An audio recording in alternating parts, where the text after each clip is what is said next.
काहीतरी नक्कीच वेगळं प्रकरण आहे, काहीतरी भानगड आहे नक्कीच. देवा रक्षण कर माझं आणि या गावाचं सुद्धा. गुरुजी. तू तू तू हो मी. काही हवंय का? तळघराची चावी गुरुजी. हा? तुम्ही झोपायला जाल ना, मग मला लागल चावी. द्या. हा, तुमचं आवरलं की मला चावी परत आणून द्या. लालीजी. गुरुजी नमस्कार.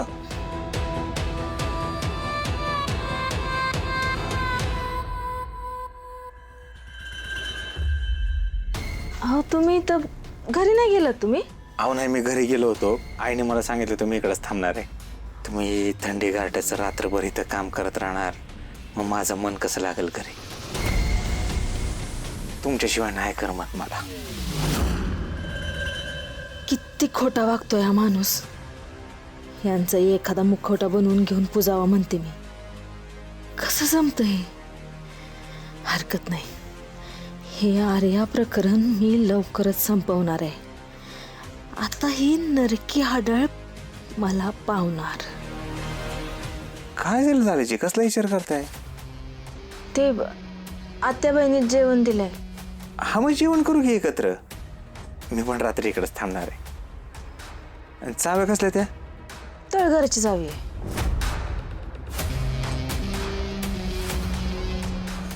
अच्छा चला. हा.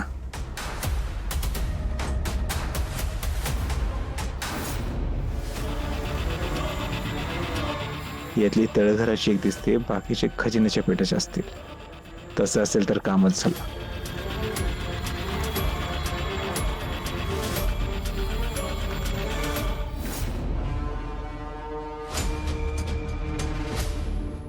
चेहरा पडलाय. तुला खूप राग येत असेल ना मला. काय करू चिमणे, परिस्थिती अशी आहे. पण मला तरी कुठं आवडतं तुला असं टाकून ठेवायला. त्या जीवापासून तुझ्यावर हल्ला झालाय, चिंताच वाढली माझी. त्यामुळे जो तू गुन्हेगार सापडत नाही तो मला विचारल्याशिवाय कुठेही जायचं नाही. दादा, तुझी काळजी कळतच नाहीये असं नाहीये, पण अरे मी नाही एकटी नाही जात कधीच कुठे. माझ्या सोबत सतत कोणी ना कोणी असतं. म्हणजे लालीताई असतात, गोपाळजींच्या आई असतात. ते गोपाळची आहे म्हणजे काय AK-47 घेतलेलं गार्ड आहे का? त्यांना काम आहे त्यांची. किती लक्ष देणार ते लोक. तुला त्या वाड्यात ठेवणे धोक्याचं वाटतंय मला. तिथे कसला आलाय धोका? अरे दादा, मी तिथे एकटी नसते. सतत माझ्या अवतीभोवती माणसं असतात. त्यांच्याकडूनच धोका असेल तर? दादा काय बोलतोय तू? त्यांच्यावर काय संशय घेतोस? वाटतं मला तू सुरक्षित नाहीयेस तिथे. अरे सुधाकर दादा आहेत तिथे, आप्पा आहेत, गोपाळजींच्या आई आहेत, त्या सुधाकर दादांच्या आई आहेत, लालीताई आहेत, गोपाळजी पण असतात. ते खूप प्रेमळ लोक आहेत. त्यांचं कौतुक नको सांगू मला. तू त्याच वाड्यात तुला चक्कर आली होती. चक्कर कसली? मला तर वाटतं हल्लाच होता तो. दादा चक्कर आली होती मला तेव्हा. पोलीस आहे मी. आता तू मुळात संशयच का घेतोस? म्हणजे ऍटलिस्ट वाड्यातल्या लोकांवर तरी नको. त्यापेक्षा तू खुन्याला शोध, साकेतला शोध. साकेत सापडला तर सगळे प्रश्नच मिटतील ना. साकेत बेईमान इथेच राहिला, आमच्यावर उलटला. जाशील कुठे तू? नशीब साकेतच्या बहाण्याने वाड्याचा विषय दादाने तात्पुरता का होईना डोक्यातून बाजूला काढला. पण काही झालं तरी दादाने माझं वाड्यात जाणं बंद केलं नाही पाहिजे. नाहीतर मी गोपाळजींना कशी भेटणार?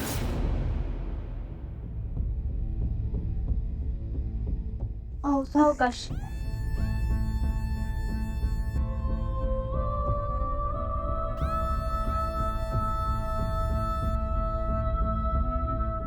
आर्याताई दिवसभर दुकानात होत्या का?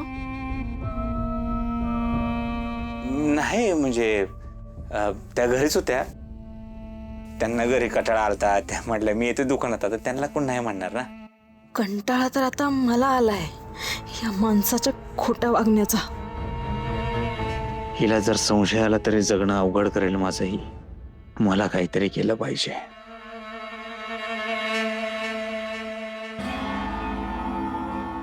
लालीजी, आ करा, आ करा. अहो, काय करताय? अहो माझ्या बायकोलाच भरवतोय, दुसरं कोणाला भरवतोय तेव्हा मी? हा, अहो घरच्यांसमोर भरवता येत नाही, आणि तर तरी भरवू द्या. लग्नानंतर पहिल्यांदाच भरवतोय. हा, घ्या घ्या.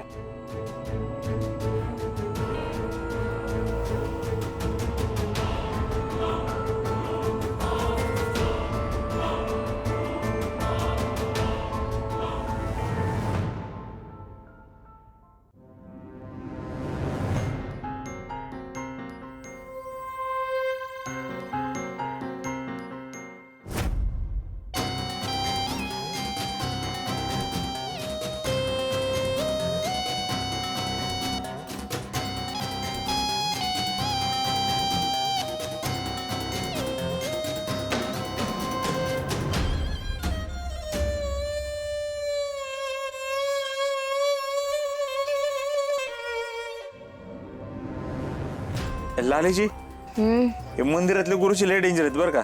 मला परत एकदा शाळेत आल्यासारखं वाटत होतं. का हो? अहो बघा की, म्हणजे इथं हात लावू नका असं होईल, तिथं हात लावू नका तसं होईल. तरी नशीब त्यांनी लगेचच तुम्हाला चाव्या दिल्या. मला तर मागितल्याच दिल्या त्यांनी. हा. माझा पण विश्वासच बसना, आश्चर्यच वाटलं मला पण. पण नंतर जरा गडबडीत वाटले ना ते.